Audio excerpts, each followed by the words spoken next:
Amazing audience, we are live with the guy, the man, who has made all of this possible in San Diego, Eric Westreich. Eric, what's Hey everyone. up? Nice to meet you again. Nice to meet you. I have met you before. I mean, like, he's been the guy that's connected us to so many things. First up, WeWork. Big up to WeWork. Like, they have us hosting here, and it's been fun. Yeah. And I interviewed you, but it was a lot longer than 12 minutes. Of course, which was great. See in our studio. Yeah, tell us about your show. So it's San Diego Startup Show, yeah? Well, we were just looking for a way to connect, inform, and tell everybody about the startup community and everyone's in it, because there's a lot going on here, and the organizations are fantastic, but most people only know about one and not the others. San Diego is amazing. Yeah. There's like a vibe. Like, so I've been through some states, yeah, a few, and San Diego carries with it an interesting culture shift in terms of the amount of cultures and how integrated they are. That's what I've found so far. Well, it's also an integration of lifestyle, because you'll see some startup companies that have surfboards hanging outside and are right near the beach, and people work hard there, but they'll come in early and go surfing, then work for a long time, go play racquetball. Then Which is cool. Yeah. Flip-flops. It's like everyone's wearing flip-flops around here, yeah, but they're working hard. Like, those guys haven't left their desks. And then, interestingly enough, being down at where John is and seeing you and John work, wow, like there's press play. Like, you guys work really hard, which is fascinating to me. Like, where did the work ethic you have, where was that developed?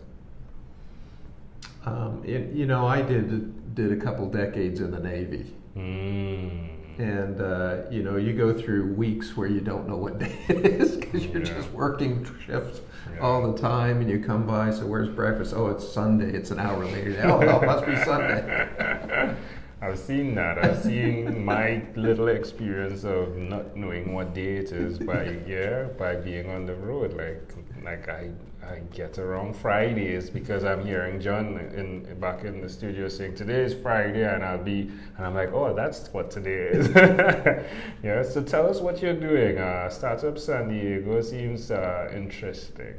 Yeah, so I started by accident in just trying to connect the community. So I came from government, industry, and academia, from the corporate world, and helped 3 25-year-old kids grow a company 300% a year, sign an agreement with a global manufacturer, and that company's still growing. In fact, where you're staying tonight, all our systems are in every room. So you'll actually have our company's system where you're staying tonight. I said, this is incredibly hard. This is hard, though. Hard. How do you teach this to people? And when I looked at all the things they needed, from production, engineering, management, the biggest thing was people had a tough time talking about what they do.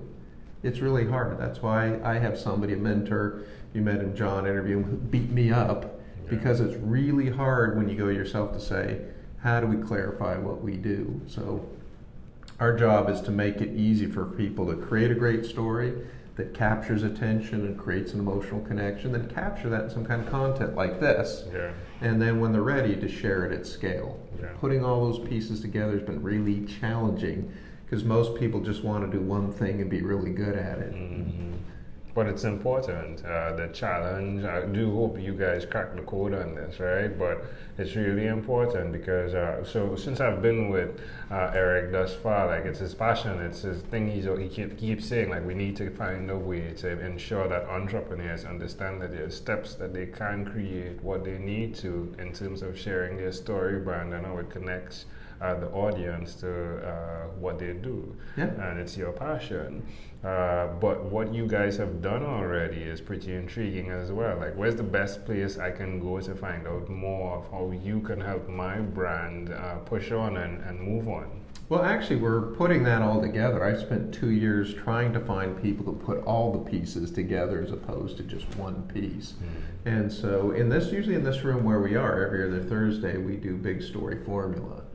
And so I sometimes have a professor in front of my name, but I find most people don't want a master's in marketing business. So we figured out how to take this whole course, first reduce it into a couple weeks, then we reduced it into a weekend.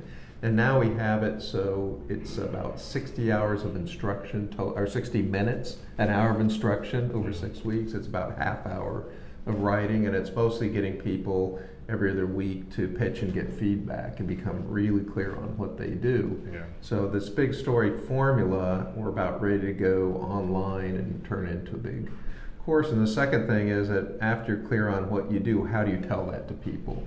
So now you have to do something like this, sit in front and tell your story. So that's what we're working on next. Yeah. And when you're ready to share that at scale, that's what we do. We have the nationwide largest lead gen, so we know how to build funnels. And it's not one thing. Most people don't just look at your Facebook page, say, I'm ready to buy.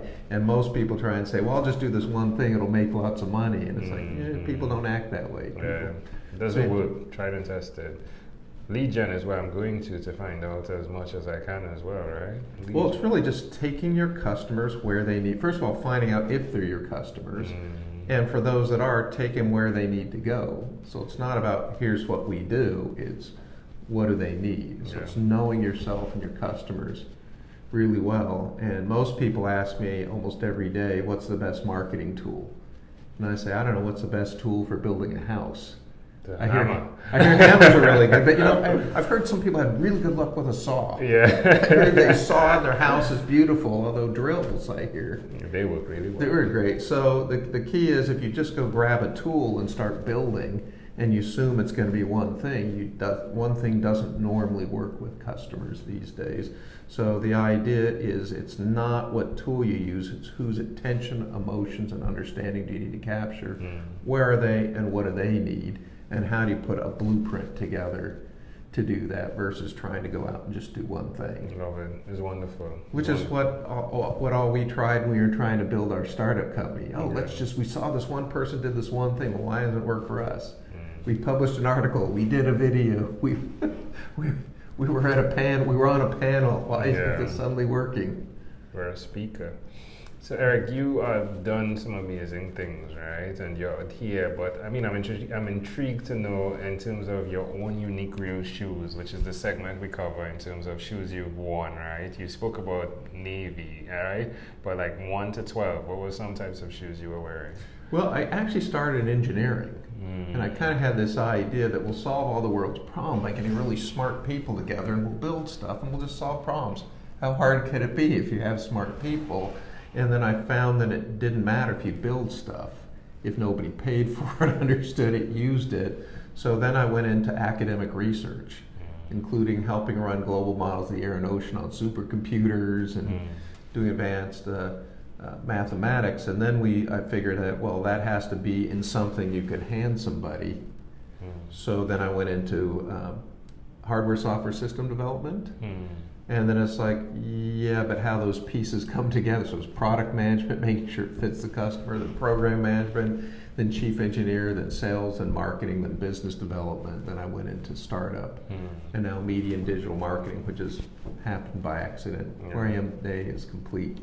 Unplanned, wasn't what I was planning to do, but it all comes back to how do you get government, industry, and academia to work together to solve our biggest problems by delivering technology faster. Looking back, do you have any regrets?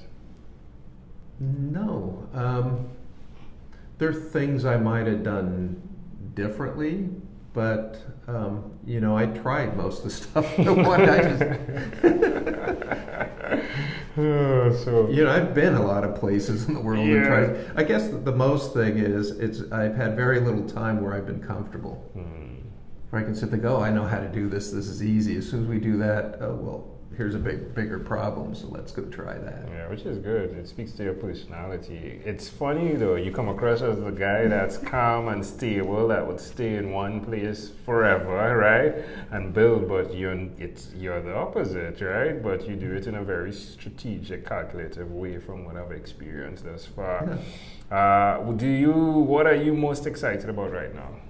What I'm most excited right now is I spent 2 years trying to figure out how to help entrepreneurs tell, capture, and share their story. And the pieces are now coming together. So we're releasing a couple new products in the next month and finally have a group of people that are all working together to deliver what people need versus just deliver a service or do what we think people need. When So you heard that that's this exciting. guy from the Caribbean was coming to see you, what did you first think? How can I help you? Yeah. That's the first thing I did, and then we're kind of on the same path, which is I've been investigating the power of story, and you've been investigating the power of conversation. And what's a conversation? Well, it's just one type of story. Yeah. So we're really talking about the same.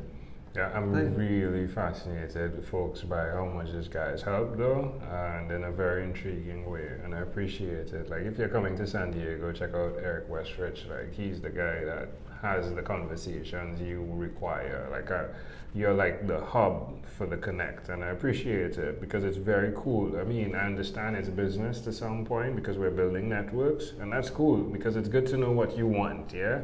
But definitely there's a really, I love the way you found out what I'm into and then connected me with that in very orderly type fashion. I'm very much impressed, my friend, and I'm saying this live. I'm very much impressed by what San Diego has produced through you. Well, you know, the key is here, today's world has filled up our attention. I'm guessing no one's going to convince you to spend an extra hour on YouTube or Snapchat or reading or networking. Most of us fill up our days.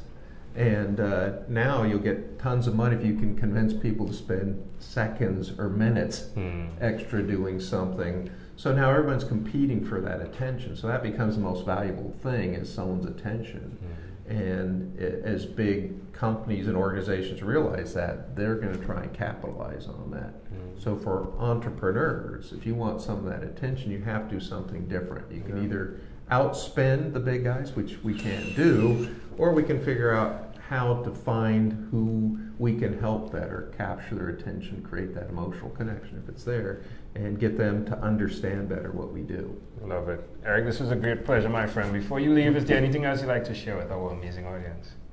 No, just like you said, have a conversation, tell a story, and get clear on yourselves and what you're doing and what you need. And here's the other thing, if you aren't clear on what you need, like you were clear on what you needed, which means I could help you. Yeah. If you're not clear on what you need, how do people help you? Yeah, very important. Eric Westreich, thank you for being on what is inspired by 12-minute convos with Angel Jones. Did you have fun? All right. High five. My Come pleasure. on, give me that high five. Will do.